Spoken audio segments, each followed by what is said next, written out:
That's another one. Oh my goodness. Oh my goodness. Hello everyone. Back at it again with my ice sled, and that means one thing. We're going ice fishing. This is a place that I used to fish about 10 years ago when I lived in the area. And I used to fish here a lot. And since I've been gone, they've bought some land and turned it into conservation area. So the access is even better than before. Beautiful park kind of area. So I remember this as being all woods. Maybe some poison ivy too. So job number one is to make it down to the water. There's looks like a fence they put up that's kind of in the way. They put in some walking trails. We just need to get around all that stuff and get to the water, and we'll be in good shape. It was a little treacherous getting down that bank. It's kind of steep there, but I made it. There's some human traffic prints on the ice. There's some dog prints. We've got about 12, 13, 14 inches of ice, which is plenty of ice. Some cross-country ski tracks. See, the ice was a little gray on the right there by the point. I'm going to just stay away from that. And we should be golden. There's about an inch of compacted ice here with a frozen crust on top. You see how shiny it is? That just makes the sled slide so nicely on the ice. Easy travel conditions. You know, way up north, they probably have at least a foot of snow on the ice and slush underneath the snow. And that just makes for a really sloppy day.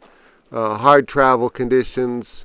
Wet, cold feet unless you have big, heavy boots. And the big, heavy boots are kind of a pain in deep snow. But it's better than getting your feet wet. Anyway, this is just perfect for me. There's not too many old holes here, which I like. And I'm going to set up in an area with even less foot traffic.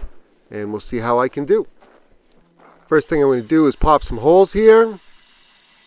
Plenty of ice.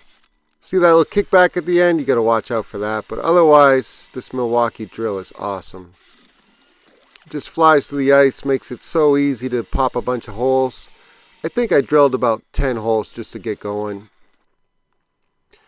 And I'm fishing with a Deluxe dew jigger, 1/6 of an ounce in gold, just because it's been doing so well for me. This was the first hole I tried right next to the sled. And that's a crappie coming up.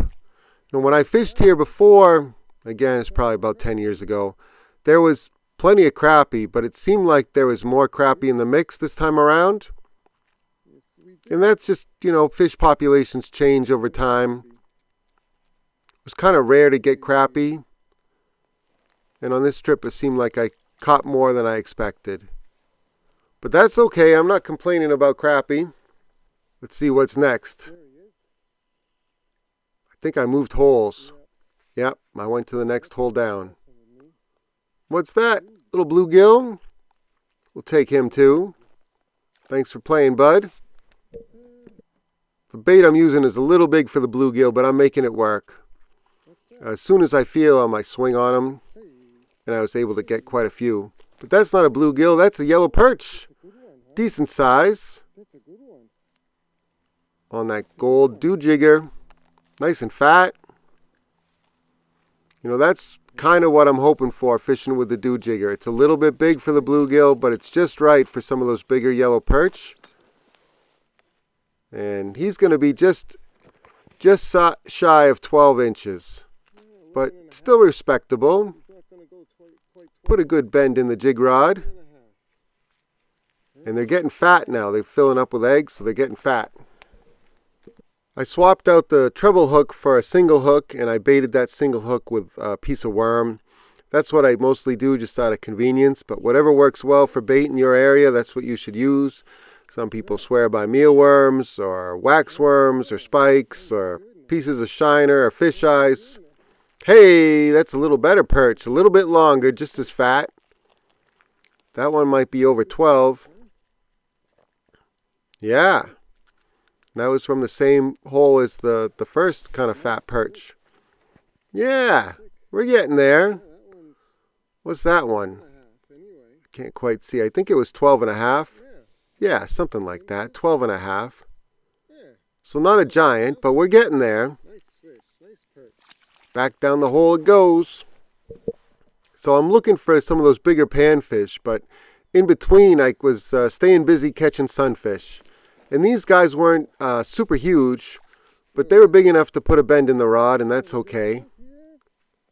They have a little bit of trouble getting around that, I think it's a size 6 single hook on there, and yeah, they kind of chew on the worm, trying to pull the worm off the hook, and I just keep after it, and eventually I stick them. Overall, the fish were biting pretty well. It's kind of the middle of the day. I wasn't expecting too much, and so I'm picking off, 2, 3, 4 fish per hole, and I'm moving on to the next hole. I'm trying to stay on active fish, and if I wanted to, I could probably downsize and fish a little tungsten jig since it's the middle of the day, and maybe stay in one hole and catch more of those sunfish, but I'd rather keep moving and catch some of the bigger panfish like the crappie and the yellow perch. This next fish was kind of funny. I had a rod sitting in a dead stick holder, a PVC rod holder that I made, and it was just sitting there. I'm not jigging it. Well, I am now, but beforehand I was just letting it sit in the rod holder, and I had a fish messing with it. And so this is me trying to stick a hook into him, because he was just kind of pulling the tail, not really eating it, and eventually I got him to go, but then I lost him at the hole. Now, I'm only fishing with 2-pound test here. The hook's a little bit big for 2-pound test. The graphite rod doesn't put as much bend into it as a glass rod. And I'm looking at my rig kind of thinking, you know what, I really need something a little bit heavier so I can stick those bigger crappie. Other than that crappie, the dead stick rod didn't do too much. So I spent most of my time jigging, and every once in a while I'd move the dead stick rod around. There's another bluegill coming up through the hole. Yeah, not bad, not bad. After a bunch of fish, my worm was looking a little thin and tired on the hook, so I figured I'd add a little bit more worm to him. I just keep piling them on there. Like I said, you can use a lot of different baits, but the worms are just cheap and convenient and easy to store, and so that's why I use them. But you can use all different kinds of baits. Alright, I'm rebaited, and I got a fish I'm working right here. I've got no electronics. I'm just doing this all by feel. Usually I try to call them in with those aggressive movements there, like 6 to 12 inches, and then I shake. Sometimes they take it on the shake, or they take it on the pause. Usually I give them a half second or so to eat it. That's another crappie coming up. There he is. Not a bad looking fish. He ate all of that too. They have big mouths for their size, so they can eat pretty big baits. What's this next fish? I think it was a little bass. Put a decent bend in the rod though. It's really hard for them to shake that hook when I have a 34, 36 inch rod and a glass rod to boot. They just can't unload it. Nice little bass. Back down the hole you go. It seemed like bass or perch or crappie would come through first, and then I'd end up messing around with these smaller bluegill for a while. And it seemed like the perch and the crappie and the bass were beating the bluegill to the bait, and then once I kind of cleared them out of the way, then the bluegill would peck at it and fuss, and then eventually I'd catch them. There's nice colors on that one. Go back down your hole, buddy. There he goes. So once I started catching a bunch of bluegill, and then maybe some of the smaller ones would be pecking at it, I knew it was time to change holes. The water in this pond is pretty stained. Otherwise I would have got out my underwater camera and had a look around. But the visibility isn't great, so I figured I'd just go without electronics, and I'm doing okay, so no problem there.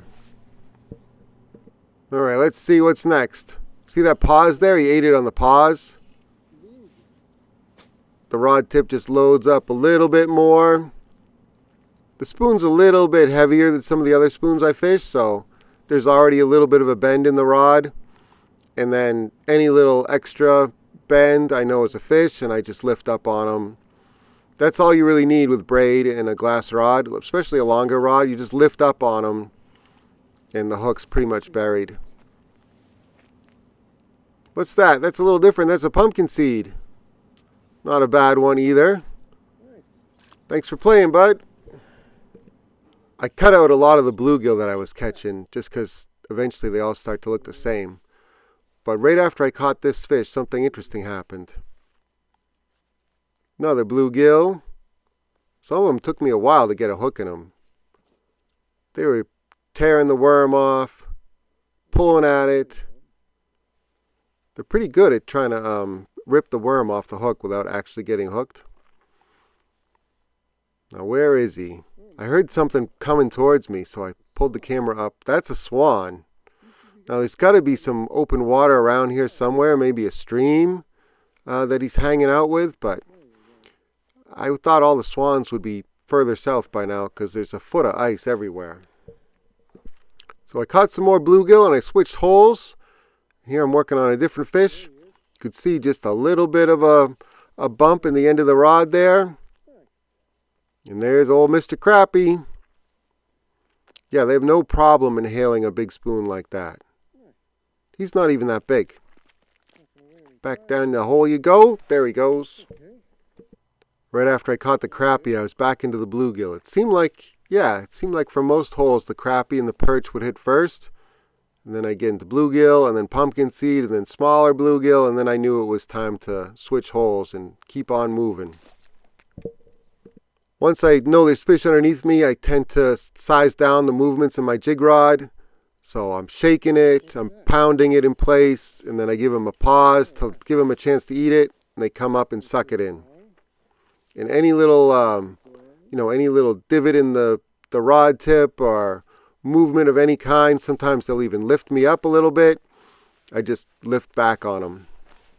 You can see it again for the next fish. I'm shaking that spoon in place and it's just wobbling down there. And you see that little plump at the end of the rod tip? That was a fish.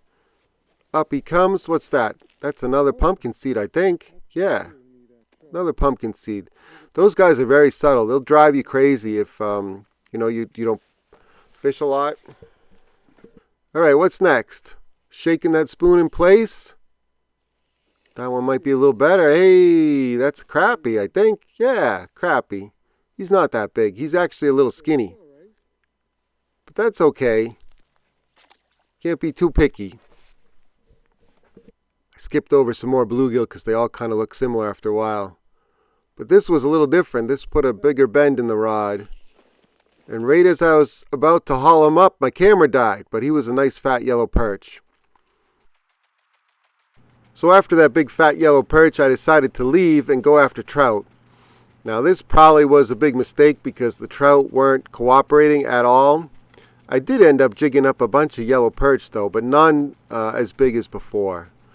There's a bunch of people out fishing, lots of tracks on the ice. This place had been hit hard.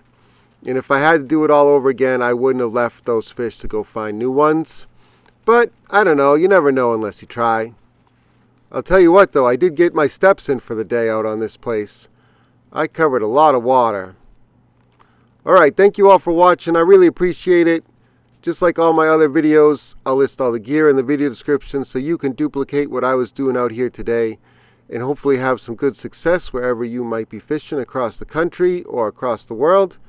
I'll catch you on the next one. See ya!